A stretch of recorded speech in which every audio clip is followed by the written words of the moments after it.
STA TV Media Syiar Islam. Baik, bismillahirrahmanirrahim. Assalamualaikum warahmatullahi wabarakatuh. Innal hamdalillah nahmaduhu wa nasta'inuhu wa nastaghfiruh wa natubu ilaih wa na'udzu billahi min shururi anfusina wa min sayyiati a'malina may yahdihillahu fala mudilla lahu wa may yudlil falan tajida lahu waliyyan mursyida. Asyhadu an la ilaha illallah wahdahu la syarika lah wa asyhadu anna Muhammadan abduhu wa rasuluhu la nabiyya wa la rasula ba'dah, amma ba'd. Dari Jalan Taman Siswa, kita kembali lagi pada kegiatan tahsin edisi Ramadan spesial. Dan tema yang kita usung di bulan Ramadan ini adalah mengenal variasi wakaf di dalam Al-Quran. Dan di pertemuan Sabtu sore yang lalu, alhamdulillah, kita sudah membahas segelintir variasi wakaf yang ada di dalam Al-Quran. Di antara variasi yang sudah kita bahas adalah waqfun ittirari, wakaf karena kondisi darurat. Kemudian waqfun ikhtibari, wakaf karena bertujuan untuk ujian. Kemudian waqfun intidhari, wakaf yang dipakai ketika seseorang ingin menggabungkan ragam qiraat atau riwayat dalam sekali majelis. Dan itu semua sudah kita bahas di pertemuan yang lalu. Nah, di pertemuan yang lalu juga kita membahas bahwa wakaf secara umum terbagi kepada 4. Yang belum kita bahas dan insya Allah akan kita bahas pada edisi hari ini, tanggal 10 Ramadan 1447 Hijriah, bertepatan dengan tanggal 28 Februari 2026, adalah tentang waqfun ikhtiyari. Ya, waqfun ikhtiyari. Ikhtiar dalam bahasa Arab itu adalah bentuk masdar dari kata ikhtara yakhtaru. Ya, ikhtara yakhtaru yang artinya memilih. Nah, berarti secara teks, ya, secara harfiah, makna waqfun ikhtiyari adalah wakaf yang dilakukan seseorang atas kemauan dan pilihannya sendiri. Atas kemauan dan pilihannya sendiri. Ya, bukan karena sebab darurat, bukan karena sebab ujian, atau bukan karena sebab ingin menggabungkan qiraat. Meskipun intidhari ini sebenarnya masuk ikhtiyari juga, namun karena ada perbedaan definisi, ya, sehingga ulama membedakan antara waqfun ikhtiyari dan waqfun intidhari. Ya, jadi waqfun ikhtiyari ini adalah wakaf yang dilakukan seseorang karena atas dasar pilihannya sendiri. Nah, ketika atas dasar pilihan, ya, maka sebagaimana halnya kita memilih hal-hal yang sifatnya duniawi, ya, pilihan itu bisa merupakan pilihan yang sangat tepat, bisa merupakan pilihan yang lebih tepat, bisa pilihan yang di bawah itu, dan ada pilihan yang buruk. Ya, jadi yang namanya kita memilih, ya, maka pilihan itu bisa saja masuk ke dalam kategori sangat tepat, tepat, ya, dan kurang tepat. Maka dalam pembahasan wakaf, ya, karena wakaf ini menyangkut dengan memahami makna dari bacaan, sehingga wakaf ini, waqfun ikhtiyari, dibagi para ulama, ya, para ulama tajwid kita secara umum menjadi waqfun jaiz dan waqfun ghairu jaiz. Ya, waqfun jaiz adalah wakaf yang diperbolehkan, dan waqfun ghairu jaiz adalah wakaf yang tidak diperbolehkan. Ya, jadi kita bagi dulu, ada yang boleh dan ada yang tidak boleh. Nah, ada sebagian ulama yang langsung membagi kepada 4. Nah, tapi pembagian kedua secara umum ini kami merasa ini lebih tepat karena agar para pelajar yang atau para pembaca Al-Quran yang mendengar ini berarti mereka mengetahui oh ini yang boleh, ini yang tidak boleh. Ya, sehingga setelah pembahasan jais dan ghairu jais, barulah nanti kita dapat mengenal mana yang boleh dan mana yang tidak boleh. Jadi waqfun ikhtiyari, kita ulang sekali lagi, waqfun ikhtiyari karena pembahasan waqfun ikhtiyari ini pembahasan yang bercabang ya, sehingga butuh konsentrasi dari kita semua. Dan sangat disarankan bagi para pendengar yang sedang berada di tempat yang nyaman untuk mendengar, alangkah baiknya menyertakan catatan. Ya, sehingga ilmu yang kita dengar tidak hilang begitu saja. Ya, seperti kata Imam Syafi'i, al-ilmu saydun wal kitabatu qaiduhu. Ya, ilmu itu sama seperti hewan buruan dan untuk mengikatnya maka adalah dengan menulis. Ya, baik. Kita langsung masuk ke pembahasan waqfun ikhtiyari. Jadi waqfun ikhtiyari tadi terbagi kepada dua. Ada waqfun jais, wakaf yang diperbolehkan, dan ada waqfun ghairu jais. Nah, waqfun jais terbagi kepada tiga. Ada yang dinamakan dengan waqfun tam. Kemudian yang kedua dinamakan dengan waqfun kafi. Yang ketiga dinamakan dengan waqfun hasan. Ya, kita ulang lagi. Waqfun jais atau wakaf yang diperbolehkan ada tiga kategori. Yang pertama, dan ini secara urutan, waqfun tam. Ya, dari kalimah tamam, tamma yatimmu, sempurna, waqfun tam, kemudian waqfun kafi, ya. Kemudian yang ketiga waqfun hasan. Nah, adapun waqfun ghairu jais, wakaf yang tidak diperbolehkan adalah satu saja, yaitu waqfun qabih. Nah, jadi waqfun jais terbagi kepada tiga, waqfun tam, waqfun kafi, waqfun hasan, dan waqfun ghairu jais hanya memiliki satu bagian saja, yaitu waqfun qabih. Nah, berarti kita sudah ada 4 istilah dari turunan waqfun ikhtiyari. Ya, jadi waqfun ikhtiyari secara hukumnya terbagi kepada dua, yang boleh dilakukan dan yang tidak boleh dilakukan. Tapi yang tidak boleh dilakukan nanti akan kita sebutkan batasannya. Dan wakaf yang diperbolehkan ada 3 kategori, dan wakaf yang tidak diperbolehkan ada 1. Jadi secara umum terbagi 2 dan secara khusus atau secara rinci terbagi kepada 4. Baik, kita mulai terlebih dahulu dengan waqfun tam.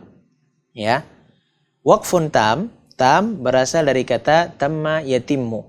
Ya, tamma yatimmu artinya kamula yakmulu.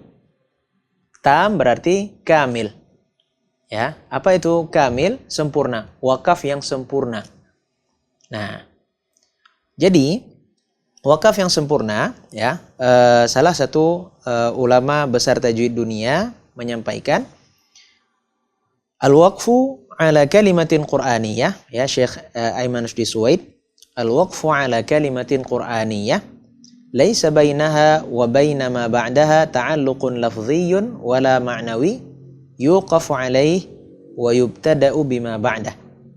Ya, kita akan jelaskan sedikit demi sedikit. Al-waqfu ala kalimatin qur'aniyah, ya, berhenti pada kalimat yang ada di dalam Al-Qur'an. Laisa bainaha wa baina ma ba'daha, yang tidak terdapat di antara kalimat itu dan kalimat setelahnya, kata, ya, yang tidak terdapat pada kata tersebut dan kata setelahnya, ta'alluqun lafzi, nanti akan kita bahas, wala ma'nawi yuqafu alaih, kita boleh berhenti di situ, wa yubtada'u bima ba'dah, dan langsung kita memulai dengan yang setelahnya. Ya, jadi apa itu ta'alluqun lafzi? Ta'alluqun lafzi dalam bahasa Arab ada hal-hal yang sifatnya saling melengkapi satu sama lain. Ya, bagi yang mempelajari nahwu sangat familiar sekali dengan ta'alluq ini. Ya, ta'alluqun lafzi adalah keterkaitan antar kata yang dia tidak sempurna tanpa ada kata yang satunya. Ya. Nah, sebagai contoh bagi yang sudah, dan ta'alluqun lafzi ini sangat dipahami ya oleh yang sedang belajar bahasa Arab atau yang sudah belajar bahasa Arab. Sebagai contoh, dalam bahasa Arab ya, kalimat itu terbagi kepada dua. Ya, kalimat dalam bahasa Indonesia ya, jumlah dalam bahasa Arab itu terbagi kepada dua, jumlatun ismiyah dan jumlatun fi'liyah. Jumlatun ismiyah ya harus terdiri dari fi'il, jumlah ismiyah terdiri dari mubtada khabar. Ya, mubtada khabar. Dan jumlatun fi'liyah ya minimal harus ada terdiri dari fi'il dan fa'il. Nah, ini adalah asas utama dari ta'alluqun lafzi. Misalkan dalam firman Allah Subhanahu wa taala sebagai contoh di jumlah ismiyah misalkan mubtada dan khabar ya, alhamdulillahi rabbil alamin. Ketika kita baca alhamd kemudian kita berhenti, maka itu nggak boleh. Ya, karena kalimatnya belum sempurna. Ya, kalimatnya belum sempurna. Harus kita sempurnakan dengan yang setelahnya. Atau dalam ayat yang lain misalkan Muhammadur Rasulullah di akhir surah Al-Fath, kita tidak boleh berhenti di situ ya, Muhammad ya, dan ini dinamakan dengan jumlatun naqisah ya. Jadi dinamakan dengan kalimat yang belum sempurna, yang tidak dipahami apa maksud dari kalimat tersebut. Begitu juga hal-hal yang saling keterkaitan, memiliki keterkaitan satu sama lain dalam bahasa Arab seperti fi'il, fa'il, maf'ul bih. Ya, kalau dalam bahasa Indonesia subjek, predikat, objek itu nggak boleh dipisah. Ya, itu tidak boleh dipisah. Atau misalkan na'at man'ud atau sifat mausuf, ya, sifat dengan yang disifati. Ya. Kemudian diantaranya juga mudhaf ilaih, misalkan kata Baitullah ya atau Rasulullah, kita berhenti di Rasul ya, maka ini tidak ini yang dinamakan dengan ta'alluqun lafzi ya, keterkaitan dari segi bahasanya ya. Kemudian ta'alluqun ma'nawi ya, ta'alluqun ma'nawi adalah keterkaitan beberapa ayat pada tema yang sama ya. Jadi ta'alluqun ma'nawi adalah keterkaitan dari sisi makna. Nah, jadi ketika kita membahas tentang waqfun ikhtiyari, kita harus memahami betul dua istilah ini ya, ta'alluqun lafzi ya, keterkaitan dari sisi teks ya yang tidak boleh terpisah, dan ta'alluqun ma'nawi, keterkaitan dari segi makna. Ya, sebagai contoh misalkan keterkaitan dalam segi makna, ada beberapa ayat di dalam Al-Qur'an yang secara berurutan menjelaskan tentang kondisi penduduk surga. Ini dinamakan dengan ta'alluqun ma'nawi. Nah, jadi dua istilah ini yang nantinya akan menemani kita di setiap keterangan dari jenis-jenis waqfun ikhtiyari. Ya, jadi wakaf tam ya atau wakaf yang sempurna adalah wakaf di kalimat atau di kata dalam Al-Qur'an yang kata tersebut tidak memiliki keterkaitan apapun dengan kata yang setelahnya, baik dari sisi teks, artinya dari sisi keterikatan bahasa ya, keterikatan ya teks ya, padanan teks, atau maupun keterkaitan makna. Ya, ini dinamakan dengan waqfun tam. Ya, contohnya misalkan kalau di dalam Al-Qur'an ya, kita ambil contoh yang sangat familiar saja. Di misalkan di surah Al-Baqarah. Ya, di surah Al-Baqarah di halaman kedua setelah surah Al-Fatihah. Wa ulaika humul muflihun. Innal ladzina kafaru. Berhentinya seseorang di kata al-muflihun ya. Kemudian langsung melanjutkan ke innal ladzina kafaru di ayat ke-6. Ini dinamakan dengan waqfun tam. Karena konteksnya berbeda, ya, secara tekstual dan kontekstualnya berbeda. Ya, secara tekstual, ya, kata muflihun tidak ada keterkaitan apapun dengan innalladzina kafaru setelahnya. Ya, dan secara kontekstual temanya sudah berbeda. Yang ini menjelaskan tentang sifat-sifat orang yang beriman, yang satu lagi menceritakan tentang sifat-sifat orang kafir. Ya, jadi contoh yang seperti ini dinamakan dengan waqfun tam, wakaf yang sempurna. Nah, ketika kita wakaf sempurna seperti ini, maka kita boleh melanjutkan langsung, ya, di tempat setelah tempat kita wakaf tadi. Misalkan seperti tadi, ulaika humul muflihun. Kita berhenti, mengambil nafas sejenak, ya, karena wakaf itu, ya, berhenti dengan jeda waktu untuk mengambil nafas dengan niat untuk melanjutkan bacaan. Ya, kemudian kita baca innalladzina kafaru. Maka wakaf yang seperti ini dinamakan dengan waqfun ikhtiyari tam. Ya, jadi kalau kita mau runutkan wakaf dengan pilihan, dan pilihannya itu sangat sempurna. Ya, itu yang pertama. Waqfun ikhtiyari tam atau waqfun tam. Kemudian yang kedua, ada wakaf yang dinamakan dengan waqfun kafi. Ya, waqfun kafi. Dia satu derajat di bawah waqfun tam. Ya, satu derajat di bawah waqfun tam. Nah, apa definisi dari waqfun kafi? Ya. Nah, waqfun kafi ini adalah al-waqfu ala kalimatin qur'aniyah bainaha wa baina ma ba'daha ta'alluqun ma'nawi la lafzi yuqafu alaih wa yubtada'u bima ba'dah. Baik, apa artinya? Ya, wakaf kafi ini adalah wakaf pada kata di dalam Al-Quran yang kata tersebut dengan kata yang setelahnya memiliki hubungan kontekstual dan tidak secara tekstual. Ya, jadi kalau yang tam, dia tidak memiliki hubungan apapun, baik secara tekstual maupun kontekstual. Kalau waqfun kafi ini, dia memiliki hubungan kontekstual.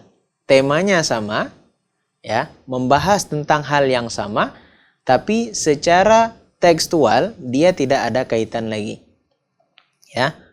Nah, contoh waqfun kafi ini, ya, dan waqfun kafi kita boleh berhenti di sini dan kita boleh melanjutkan langsung setelah tempat berhenti kita tersebut. Sebagai contoh, ya, kita masih di surah Al-Baqarah, ya, karena contoh yang paling mudah itu adalah di awal Al-Quran dan di akhir Al-Quran. Kalau di tengah-tengah agak-agak sulit, ya, kecuali memang tidak ada contoh, kecuali ya di tengah, ya mau tidak mau nanti insya Allah akan kita arahkan di tempatnya, ya, dan insya Allah kita bisa melihat sama-sama, ya, dan kami juga menghimbau kepada para pendengar yang ada di rumah, ya, di kantor maupun di tempat yang nyaman, apabila memungkinkan untuk membuka mushaf, ya, maka coba kita buka sama-sama supaya kita punya gambaran lebih jelas. Baik. Jadi waqfun kafi ini, ya, dia sama seperti waqfun tam, cuma tidak ada kaitan dari secara makna. Artinya membahas tentang tema yang sama atau hal yang sama. Sebagai contoh, di ayat ke-6 dan ke-7, ya,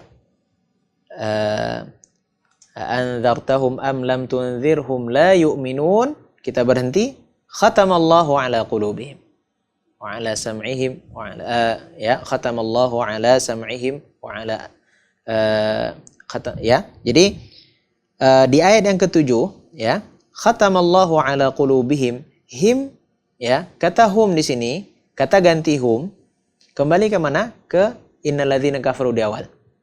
Jadi kalau secara tekstualnya, ya, dia tidak ada hubungan sama sekali dan boleh kita kita langsung lanjut. Tapi kalau dari sisi makna dia masih terkait karena masih dibahas di satu tema atau hal. Ya, maka wakaf yang seperti ini dinamakan dengan waqfun kafi. Ya, jadi perbedaan waqfun kafi dan waqfun tam adalah perbedaan dari sisi tam ini tidak memiliki keterkaitan apapun dengan kata selanjutnya baik dari tekstual maupun kontekstual. Adapun kafi dia masih ada keterkaitan walaupun hanya dari sisi kontekstual, ya, dari sisi temanya saja. Misalkan ayat-ayat membahas tentang surga. Selama ayat-ayat tentang surga ini belum selesai, maka ketika kita berhenti misalkan baik dalam kondisi imam, ya, ataupun ketika kita dalam kondisi membaca mushaf kemudian menutup mushaf karena satu dan lain hal, maka wakaf ini tidak dinamakan dengan tam tapi dinamakan dengan kafi. Kapan dinamakan tam? Ketika misalkan kita lagi baca ayat. Misalkan katakanlah tentang cerita Nabi Musa dikejar Firaun. Nah, ketika selesai kemudian masuk ke kisah Nabi selanjutnya, ini dinamakan dengan waqfun tam. Karena tidak ada lagi keterkaitan, beda masa, beda rasul, beda kaum, dan semuanya beda. Tapi kalau pembahasannya misalkan masih di satu tema, ya, Firaun dikejar, Nabi Musa dikejar-kejar Firaun, masih di satu tema, ya, dan kita berhenti di akhir ayat, tapi masih ada lanjutan ayatnya yang membahas kisah yang sama, maka ini dinamakan dengan waqfun kafi, ya, waqfun kafi. Baik. Jadi, bagaimana kita mengetahui bedanya waqfun tam dengan waqfun kafi? Sementara misalkan, Ustadz, ana mohon maaf bahasa Arabnya belum bisa memahami apa yang ada di mushaf. Ya, mungkin kalau surat-surat pendek seperti Al-Ma'un misalkan atau Al-Fajr, ya, masih memungkinkan. Cuma kalau misalkan ayat seperti Asy-Syu'ara, ya, mungkin belum, ya, maka kita bisa melihat tanda-tanda wakaf, ya. Nah, apa tanda wakaf yang biasanya di waqfun tam, ya? Waqfun tam ini di antara tandanya adalah mim, ya. Waqfun lazim itu masuk waqfun tam, ya, harus berhenti di situ, ya, harus berhenti di situ.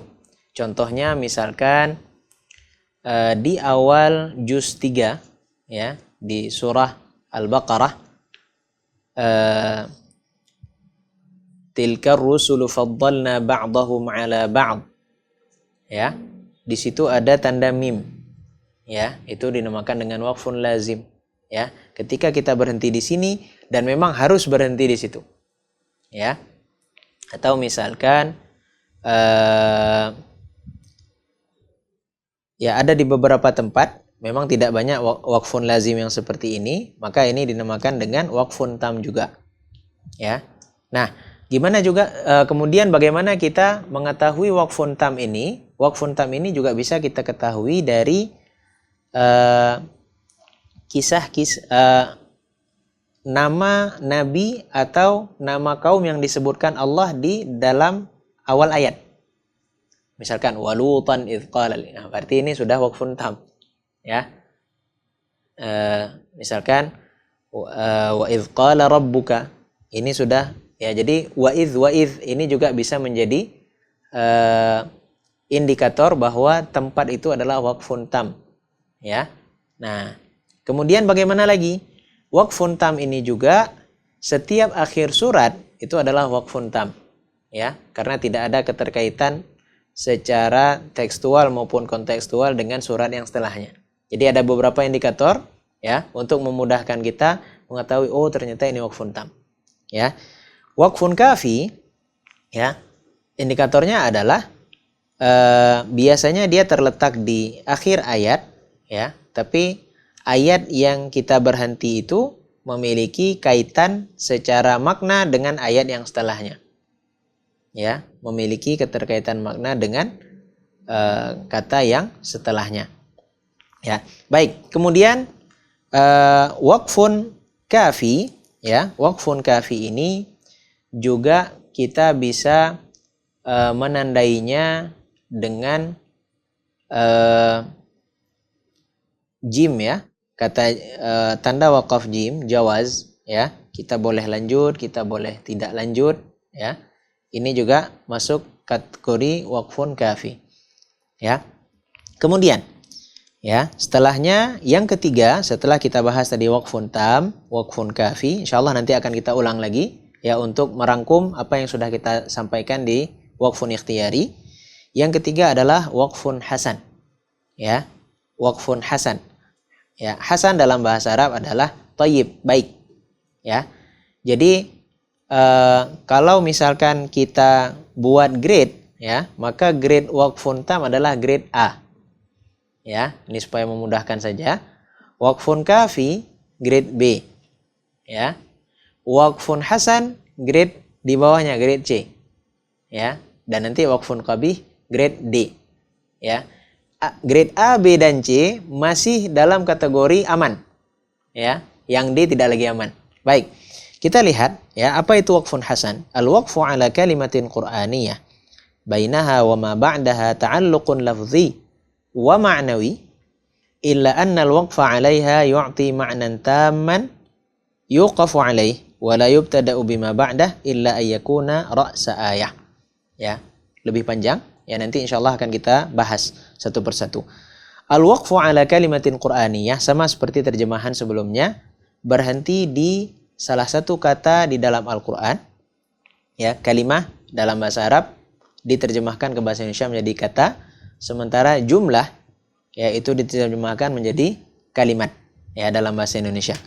Ya, al-waqfu ala kalimatin qur'aniyah berarti berhenti di akhir kata di dalam Al-Quran.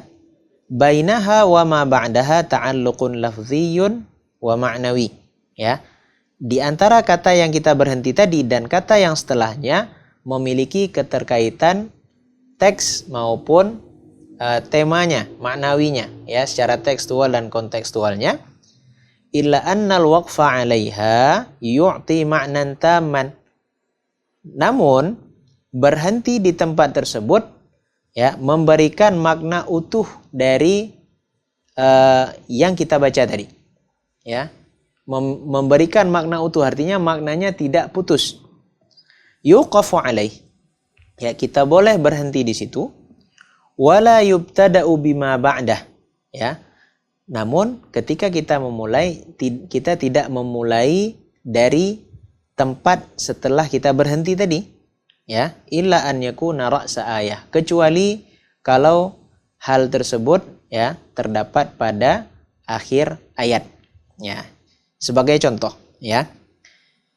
Di dalam surah Al-Fatihah, Allah Subhanahu wa taala mengatakan setelah basmalah, ya, karena basmalah ini khilaf para ulama apakah dia termasuk bagian dari Al-Fatihah atau tidak. Ya, karena ada hadis yang menjelaskan, hadis Aisyah, ya, bahwa ketika Rasulullah membaca Al-Fatihah, ya, maka alhamdulillahi rabbil alamin. Ya, juga ada hadis yang lain, qasamtus salata baini wa baina 'abdi nisfain. Ya, fa idza qala alhamdulillahi rabbil alamin qala hamadani 'abdi, dan seterusnya. Dan ada ulama yang mengatakan basmalah ini, ya, masuk ke dalam ayat pertama, ya. Tapi kita tidak akan bahas itu. Contoh, kita langsung ke ayat yang kedua saja. Alhamdulillahi rabbil alamin. Ya, segala puji bagi Allah Rabb semesta alam. Ketika kita berhenti di kata alhamdulillah, boleh tidak? Boleh. Ya, jawabannya boleh. Ya, karena secara teks dia sudah sempurna dan secara makna sudah sempurna. Ya, apa arti alhamdu? Alhamdu ini artinya segala puji. Al lil istighraq. Ya, kalau dalam bahasa Arab, al ini punya banyak fungsi. Al lil istighraq artinya al di sini, ya, segala pujian yang segala jenis pujian itu dinamakan dengan alhamdu tadi, lillah, ya, hanya untuk Allah. Apakah sudah sempurna katanya? Sudah. Ya, kita terbiasa mengatakan ketika mendapat iman alhamdulillah, ya. Ketika seorang khatib di atas mimbar, alhamdulillah, sempurna sudah, ya. Tapi apakah kita boleh langsung lanjut rabbil alamin? Nah, ini tidak, ya. Sehingga kita harus mengulang lagi, ya. Misalkan alhamdulillah, alhamdulillahi rabbil alamin. Nah, ini yang dinamakan dengan waqfun hasan. Tadi ada pengecualian di akhir. Illa an yakuna ra'sa ayah. Kecuali kalau tempat yang kita berhenti itu adalah akhir ayat. Maka kalau dia di akhir ayat, maka dia tidak masuk waqfun hasan, tapi masuk waqfun tam. Ya. Nah, bagaimana contohnya? Misalkan, nah ini contoh yang illa an yakuna ra'sa ayah. Misalkan di dalam surah Al-Baqarah, ya coba kita lihat surahnya. Di dalam surah Al-Baqarah di ayat ke 130 kalau anda tidak salah. Ya, kita coba cek sama-sama. Kita coba cek di ayat ke 130. Ya, coba kita langsung saja ke tempatnya.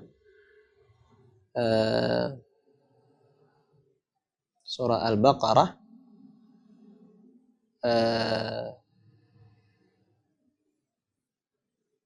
Taib, sebentar. Supaya punya gambaran. Ya, di ayat 219 ya. Di ayat 219 yas'alunaka 'anil khamri wal maisir, dan di akhir ayat ya, kadzalika yubayyinu, di halaman 34 bagi yang memiliki mushaf Rasam Usmani, kadzalika yubayyinullahu lakumul ayati la'allakum tatafakkarun. Kemudian di awal ayat 220 Allah melanjutkan fid dunya wal akhirah. Nah, fid dunya wal akhirah. Nah, kemudian di beberapa mushaf di situ ada tanda al-waqfu aula. Ya, wakaf di situ lebih utama. Nah, para ulama tajwid mengatakan fid dunya wal akhirah ini ada kaitannya dengan la'allakum tatafakkarun. Ya. Jadi la'allakum tatafakkarun, jadi alangkah lebih baiknya ya, kalau misalkan kita lihat secara teksnya, yang paling baik ketika kita ingin makna yang sempurna adalah kadzalika yubayyinullahu lakumul ayati la'allakum tatafakkaruna fid dunya wal akhirah. Berhenti wa yas'alunak. Ya. Nah, tapi karena ini adalah akhir ayat, maka wakaf pada akhir ayat itu adalah sunnatun mutlaqah, sunnah mutlak. Karena akhir ayat ini tidak diketahui kecuali dari wakaf Rasulullah SAW pada akhir ayat tersebut. Yes. Sebagai contoh misalkan Ummu Salamah radhiyallahu anha, ya di pembahasan yang lalu menjelaskan bagaimana Rasulullah membaca Al-Fatihah, alhamdulillahi rabbil alamin, thumma yaqif, ar-rahmanir rahim, thumma yaqif. Ya, beliau berhenti Nabi itulah yang nantinya akan menjadi ayat dengan nomor masing-masing. Nah, sehingga di sini ketika kita wakaf la'allakum tatafakkarun, apakah wakaf di sini dinamakan dengan waqfun hasan? Jawabannya tidak. Ya, tapi masuk waqfun mutlak ya. Jadi boleh kita langsung berhenti walaupun fid dunya wal akhirah ini masih punya keterkaitan dengan la'allakum tatafakkarun tadi. Nah, contoh yang lain mungkin bagi yang sudah menghafal juz 27 ya di surah Az-Zariyat. Nah, ini alhamdulillah lewat dia contoh ini di surah Az-Zariyat. Ya, kita coba lihat di surah Az-Zariyat di ayat ke-20. Ya.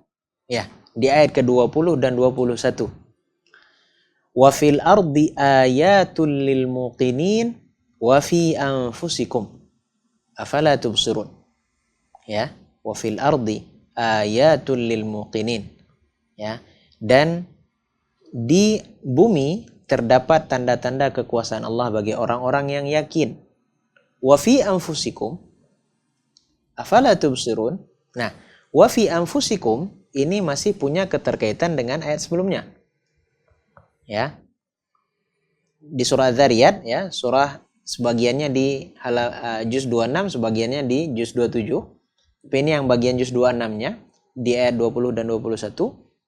Nah, wa fi anfusikum itu keterkaitannya adalah dengan ayat sebelumnya.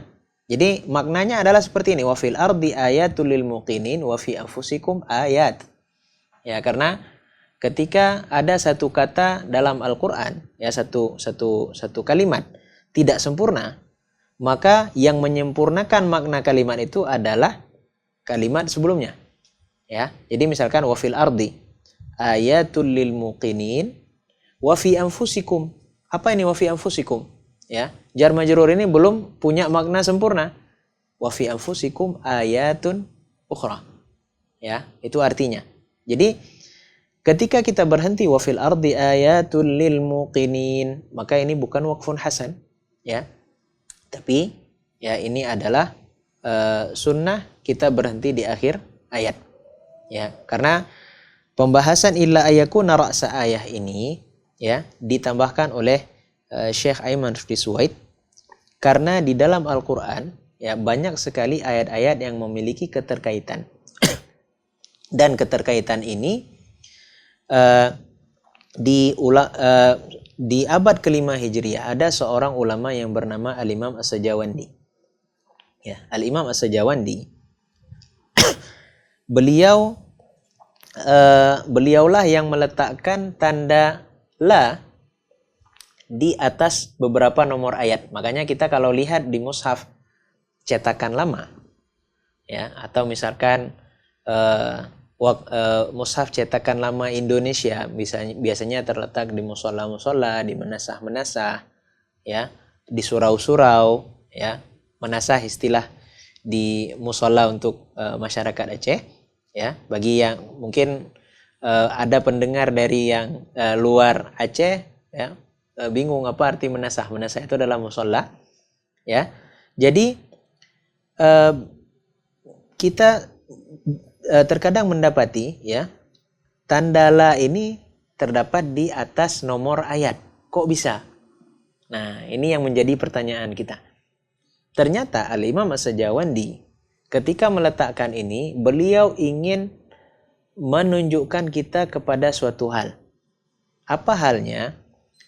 Halnya adalah kita tidak boleh memutuskan bacaan di tempat itu karena kisahnya belum selesai. Ya.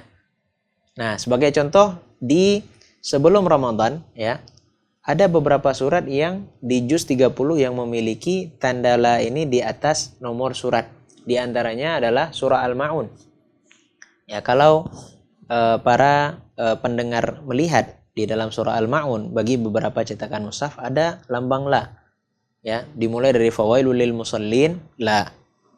Ya, alladzina hum an salatihim sahun la. Alladzina hum yura'un la. Baru ainnya di akhir. Nah, kalau yang punya nafas panjang alhamdulillah fabiha wa ni'mat.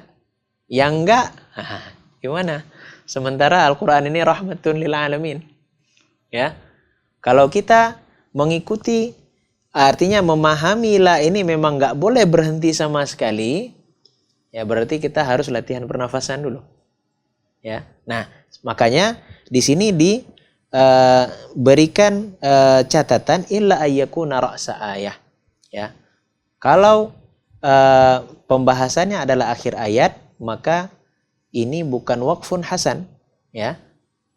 Ya, tapi ya ini adalah sunnah, ya, kita berhenti di tempat tersebut. Sehingga ini juga yang menjadi sebab kenapa ada ulama yang membolehkan fawailul lil musallin kita berhenti. Nah, kalau berhentinya karena wakaf dan kemudian melanjutkan bacaan di majelis yang sama atau ketika sholat, ya artinya tidak memutusnya dengan ruku, maka di sini boleh. Karena kita akan melanjutkan setelahnya. Cuma kalau kita membaca fawailul lil musallin, misal ketika seorang menjadi imam dia ruku, ya, atau dia menutup mushaf, maka ini tidak boleh. Ya, jadi alamat tadi yang diberikan oleh Al-Imam As-Sajawandi, ya, itu adalah tanda-tanda yang sifatnya mengedukasi kita bahwa tempat tersebut kurang cocok untuk kita putus dengan ruku atau menutup mushaf. Nah, tapi memang ini menjadi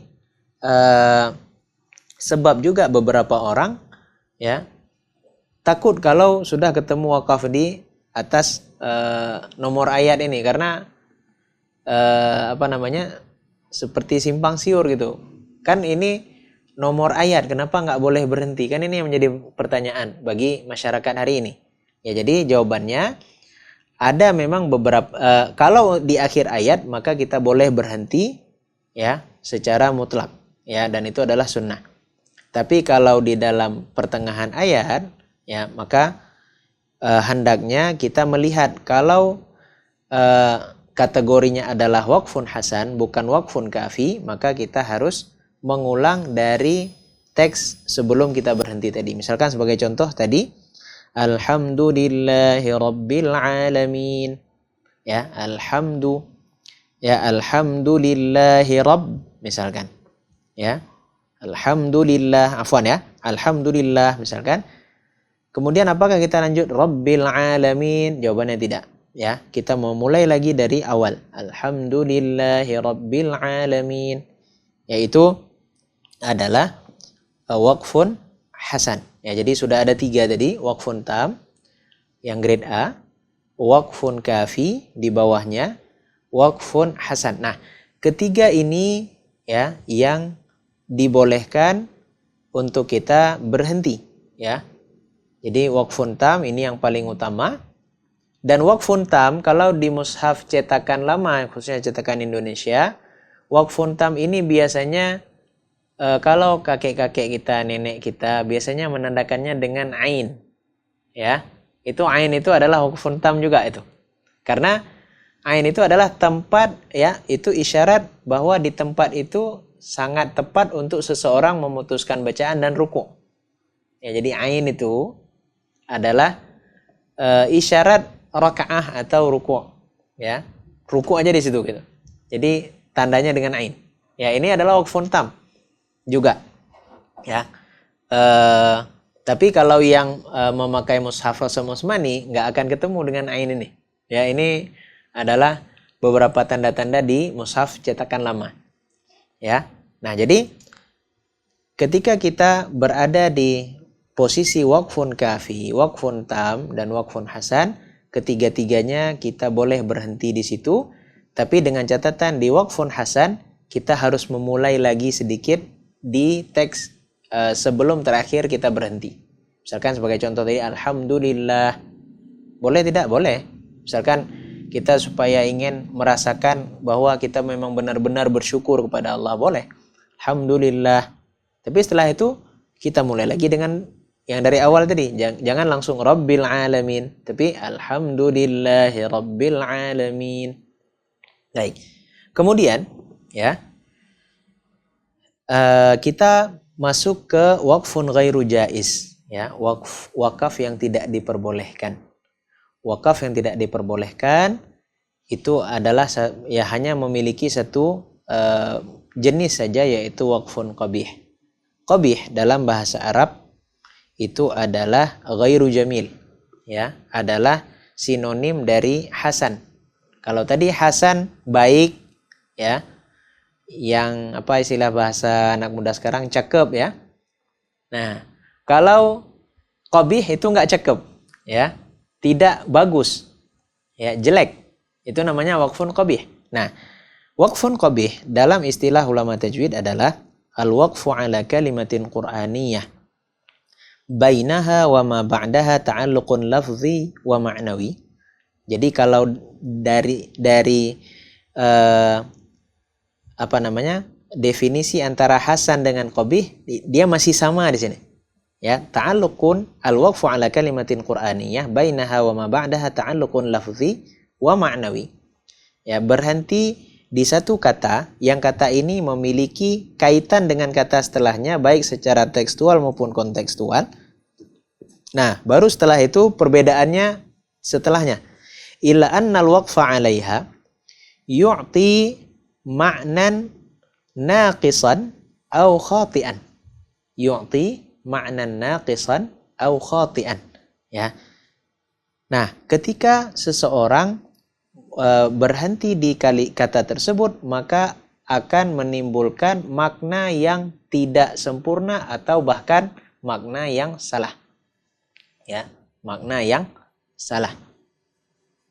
Nah, baik, sebagai contoh waqfun qabih ini, kalau yang paham bahasa Arab, ya misalkan di belakang kita syekh, ya, atau misalkan ustadz-ustadz kita, itu kalau kita waqfun qabih, kalau nggak ditahan ketawa itu, ya, karena maknanya udah ngawur. Ya, sebagai contoh misalkan di surah Yusuf, ya, di surah Yusuf di awal-awal, ketika saudara Yusuf alaihissalam meminta berbohong, ya, berbohong bahwa Yusuf ini dimakan serigala, ya, dimakan serigala. Jadi kita tahu bahwa saudara-saudara Yusuf ini iri, ya, karena perlakuan Nabi Yakub kepada Yusuf mereka anggap, ya, membeda-bedakan, sehingga akhirnya mereka berencana niat yang jahat, ya. Setelah mereka bersepakat untuk membuang Yusuf ke sumur tua, akhirnya ketika mereka datang kembali ke rumah, ya tentu seorang ayah, ya, mencari keberadaan anaknya, mana Yusuf. Apalagi Yusuf ini memang lebih disayang secara sikap yang dimunculkan oleh Nabi Yakub alaihissalam. Nah, apa yang mereka katakan? Jadi di ayat ke-17, ya, bagi yang buka mushaf atau mushaf elektronik di halaman 237, ya. Nah, qalu ya abana, ya, qalu ya abana, wahai ayahanda, inna dhahabna nastabiq, ya, kami pergi, ya, berlomba, ya, nastabiq musabaqah, wa tarakna Yusuf 'inda mata'ina fa akalahu adh-dhi'b. Kalau kita berhenti fa akalahu adh-dhi'b, ya, ini memberikan makna yang sempurna, ya, dan wakaf di sini adalah waqfun kafi, ya, boleh. Nah, cuma kalau kita berhenti di fa akalah, jadi lucu maknanya, ya. Wa tarakna Yusuf 'inda mata'ina. Kemudian kami meninggalkan Yusuf di barang-barang bawaan kami. Fa'akalahu dhi'bu. Kemudian dia dimakan oleh serigala. Itu kan makna asalnya. Tapi kalau kita berhenti di fa'akalah, beda teksnya. Ya, wa tarakna Yusufa 'inda mata'ina fa'akalah. Ya. Apa arti wa tarakna Yusufa 'inda mata'ina fa'akalah? Kami meninggalkan Yusuf di barang bawaan kami dan kemudian Yusuf memakan barang bawaan kami itu. Jadi bukan lagi fa'akalahu. Jadi ibaratnya mereka bawa makanan, Yusuf habisin semua. Itu kalau kita berhenti di fa'akalah. Jadi sudah mengubah makna ayat dari yang tadi yang tadi menyeramkan fa'akalahu dhib, jadi lucu, ya. Fa'akalah. Jadi mata adalah, ya, barang bawaan, barang ketika dibawa dalam perjalanan, ya. Ketika kita berhenti di fa'akalah, seakan-akan Yusuf ini seorang yang rakus, habiskan semua makanan, ya. Jadi ini dinamakan dengan waqfun qabih di sini, ya, dinamakan dengan waqfun qabih, ya. Contoh yang lain, ya, masih di kisah-kisah juga, dan biasanya erat kaitannya dengan kisah, ya, erat kaitannya dengan kisah. Contoh yang lain di surah Al-Kahfi, ya. Alhamdulillah surah ini adalah surah yang disunnahkan bagi kita untuk membacanya di malam Jumat, ya, di salah satu riwayat hadis, dan hari Jumat, ya. Ada beberapa ulama yang mengatakan al-jam'u aula min at-tarjih, ya, mending digabung gitu. Jadi bagi yang baca malam Jumat ahlan, ya baca lagi hari Jumat. Ada yang mengatakan kalau sudah dibaca pada malamnya atau pada harinya tidak perlu lagi diulang gitu. Baik, di kisah perjalanan Nabi Musa, ya, bertemu dengan ada beberapa penafsir yang mengatakan adalah Khidir di situ, ya, Khidir, di halaman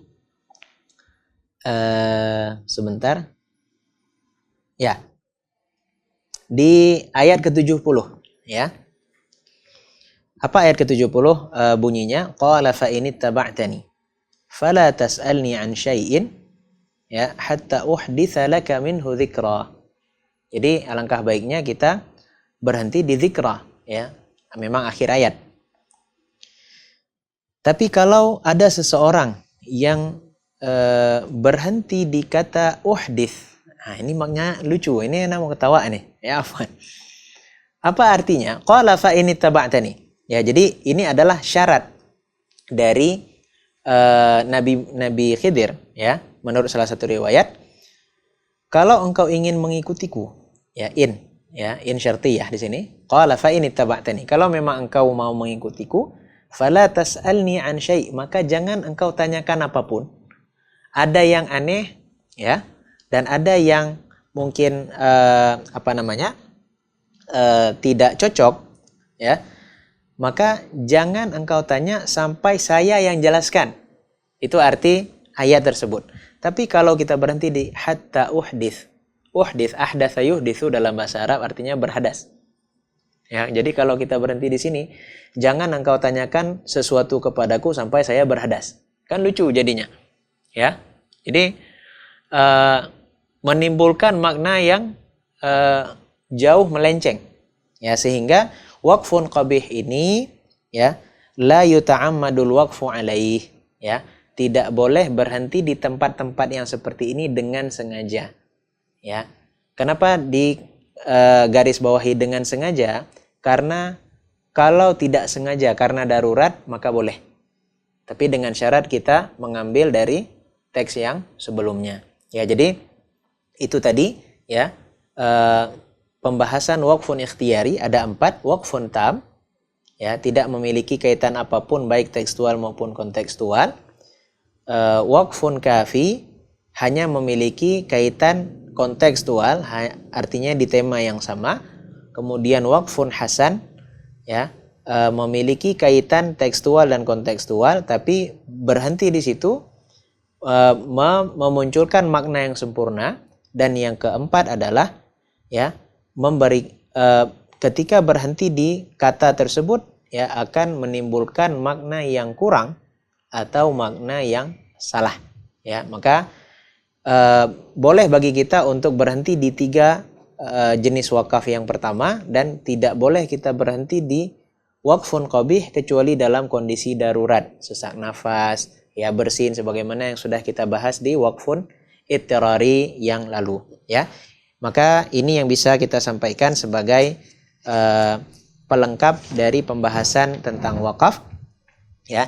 Dan insya Allah kita akan membahas tentang ibtida insya Allah apabila nantinya kita masih diberikan Allah kesempatan dan waktu untuk melanjutkan ya, sehingga sempurnalah nanti pembahasan al-waqfu wal ibtida ya. Kita kembalikan kepada host. Jazakumullah khairan katsiran. Baik Ustadz, ini sudah ada beberapa pertanyaan masuk dari YouTube. Baik, mungkin ada 3 pertanyaan, tapi kita bisa jawab yang agak nyambung dulu Ustadz dari pembahasan kita. Boleh ya, yang sesuai tema dulu Ustadz ya. Iya, baik Ustadz. Boleh. Baik Ustadz. Ahsanallahu ilaikum Ustadz, dengan keterbatasan ilmu kami izin bertanya Ustadz. Jika dalam sholat kita baca dari satu ayat ke ayat lain walaupun satu pembahasan, bolehkah dipisah di rakaat berikutnya Ustadz? Dan apakah ketika lanjut di rakaat kedua, itu kita tidak perlu lagi baca bismillah lagi setelah Al-Fatihah karena di tengah surat? Jazakumullahu khairan. Baik ya, jadi bagus pertanyaannya ya. Wakaf yang seperti ini ya, kalau kita lihat tadi dalam 4 kategori ini dia masuk waqfun kafi. Ya, artinya beberapa ayat tapi masih di tema yang sama. Ya, kalau waqfun kafi, maka kita boleh berhenti di akhir ayat manapun, dan ketika kita nanti melanjutkan di rakaat selanjutnya, ya, maka kita boleh langsung memulai di ayat setelahnya, karena ini dinamakan dengan waqfun kafi. Tapi ya, kalau memang kita lihat ya, dan ini khususnya bagi para imam, ya makanya para imam ya dianjurkan agar mereka belajar lebih giat lagi bahasa Arab, karena masyarakat ya akan teredukasi di tempat-tempat yang akan kita wakaf nanti. Ya, jadi wakaf kafi ya. Jadi kalau kita memulai di rakaat selanjutnya, kita mau memulai dengan basmalah boleh. Kita memulai dengan tidak basmalah juga boleh, karena basmalah itu sendiri ya hukumnya adalah sunnah. Ya, hukumnya adalah sunnah. Mau kita mulai dengan basmalah boleh, mau tidak kita mulai juga boleh. Ya, bahkan memulai dengan basmalah ini pun ketika misalkan kita selesai mengucapkan amin misalkan, langsung kita qul huwallahu ahad juga boleh. Ya, karena basmalah itu sendiri ya hukumnya sunnah dan bukan wajib. Namun kita juga ketika sebagai imam kita juga harus melihat kondisi masyarakat. Kalau kita ketika tidak baca basmalah jadi problem, jadi pembahasan, maka alangkah baiknya kita mulai dengan basmalah. Ya. Namun kalau memang di misalkan pertengahan Al-Baqarah misalkan, ini tidak menimbulkan pembahasan setelah sholat atau di masyarakat awam ya, dan khawatir akan menjadi fitnah, maka alangkah baiknya kita mulai dengan basmalah, selesai. Ya, jadi itu yang mudah-mudahan bisa menjadi jawaban lengkap bagi pertanyaan tersebut. Baik, Ustaz. Baik Ustaz, pertanyaan selanjutnya, izin bertanya Ustaz, surat Al-Fatihah sebenarnya 6 atau 7 ayat. Dan imam yang baca bismillah dengan sir, suatu ketika dia lupa baca bismillah, apakah sah Al-Fatihahnya? Baik, Masya Allah. Ya, pertanyaan masuk ke qiraat sebenarnya ini. Jadi secara khilaf ulama ya, ada yang berselisih pendapat ya. Di pembahasan usul fiqh misalkan ya, di Raudhatun Nadhir wa Junnatul Manadhir misalkan ya, karya Ibnu Qudamah ya, atau karya-karya ulama yang lain ya, ketika membahas tentang adillah ya, dalil-dalil, mereka juga ada membahas tentang ini. Jadi basmalah itu Al-Imam Syafi'i ya menghitung bahwa basmalah itu adalah ayat pertama dari Al-Fatihah. Sementara ya seperti Imam Malik ya, Imam Ahmad bin Hanbal, mereka tidak menghitung itu sebagai ayat pertama dalam surah Al-Fatihah. Nah, jadi bagi yang tidak menghitungnya sebagai surah Al-Fatihah, maka dia ayatun mustaqillah istilahnya, ayat tersendiri gitu, yang dengannya dipisah antara satu surah dengan surah yang lain. Jadi kondisinya sama seperti basmalah di Al-Baqarah, di Ali Imran. Kita sudah tahu bahwa basmalah di surat-surat yang lain ini tidak termasuk nomor 1. Ya, tapi memang sendiri dia. Ini namakan ayatun mustaqillah. Bagi Imam Ahmad, ya, Imam Malik, ya, dan beberapa imam yang lain itu menganggap basmalah di Al-Fatihah sama seperti basmalah di Ali Imran, basmalah di surah Ar-Ra'd, ya. Tapi tidak dengan Imam Syafi'i. Imam Syafi'i, ya, menganggap bahwa basmalah itu adalah awal surah. Namun kalau kita mau mengembalikannya ke ahli qiraat, ya, yang kemarin di pertemuan yang lalu kita bahas, ya, para qurra, ya, riwayat ini berbeda-beda pendapat. Artinya berbeda-beda riwayat, bukan berbeda pendapat. Artinya semua riwayat itu dari Rasulullah SAW. Jadi kalau riwayat Hafs an Asim, ya, riwayat Hafs an Asim, basmalah itu adalah ayat pertama. Hafs an Asim yang kita pakai hari ini itu adalah ayat pertama. Sementara riwayat Warsh an Nafi' itu alhamdulillah ayat pertama. Nah, pertanyaannya berarti ada yang 6, ada yang 7, Ustaz? Enggak. Nah, ini sini menarik. Semuanya tetap 7. Nah, jadi bagaimana 7? Bagi yang memulai dengan basmalah, maka penomoran ayatnya sama seperti kita lihat penomoran di mushaf pada hari ini. Basmalah, Bismillahirrahmanirrahim, ayat pertama. Alhamdulillahirrabbilalamin, ayat kedua. Bagi yang tidak memulai dengan basmalah, artinya Alhamdulillah ayat yang pertama, Apakah menjadi 6 ayat? Jawabannya tidak. Ya. Di mana ayat ke-6-nya? Siratal ladzina an'amta 'alaihim. Itu ayat ke-6. Ghairil maghdubi 'alaihim waladdallin, ayat ke-7. Ya. Karena kenapa para ulama tetap bersepakat jumlah Al-Fatihah ini 7 ayat? Karena menafsirkan ayat di dalam surah Al-Hijr, walaqad atainaka sab'am minal mathani wal Qur'anal azim, dan Rasulullah menafsirkan sab'am minal mathani adalah suratul Fatihah. Jadi jumlahnya tetap 7, hanya penomorannya saja yang berbeda. Ya, mungkin itu jawaban ringkasnya. Tapi kalau jawaban yang spesifiknya itu bisa berhalaman-halaman kalau di buku-buku para ulama. Ya, jadi jumlahnya tetap 7 ayat, dua-duanya hanya cara penomorannya saja yang berbeda. Ya, wallahu a'lam. Mungkin pertanyaan yang terakhir. Baik, Ustaz. Pertanyaan yang terakhir. Assalamualaikum Ustaz. Waalaikumsalam warahmatullahi. Izin bertanya, kami pernah sholat di suatu masjid. Tarawihnya 1 rakaat hanya 1 ayat walaupun dari surah pendek Juz Amma. Apakah yang seperti ini memang dibolehkan Ustaz? Dan apakah ikut tarawih yang begini boleh? Karena awalnya kami juga kaget ada sholat yang seperti ini. Mohon nasihat dan arahannya Ustaz. Syukran. Jazakumullah khairan. Baik, Masya Allah. Ya, jadi ketika kita membahas tentang hukum, ya, maka kita memang harus melihat ke hukum itu sendiri. Jadi adapun perasaan kita tidak familiar, maka ini bukan bisa menjadi sandaran hukum. Nah, jadi kita harus lihat dulu dari hukum membaca ayat setelah surah Al-Fatihah.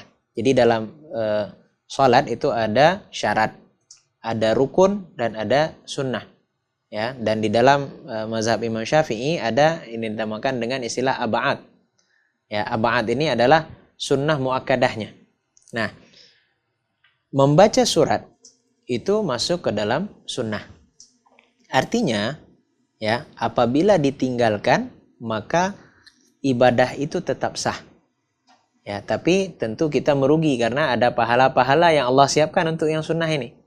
Ya, memang tidak berdosa, ya, karena istilah sunnah itu kan ma yuthabu ala fi'lih wa la yu'aqabu ala tarkih.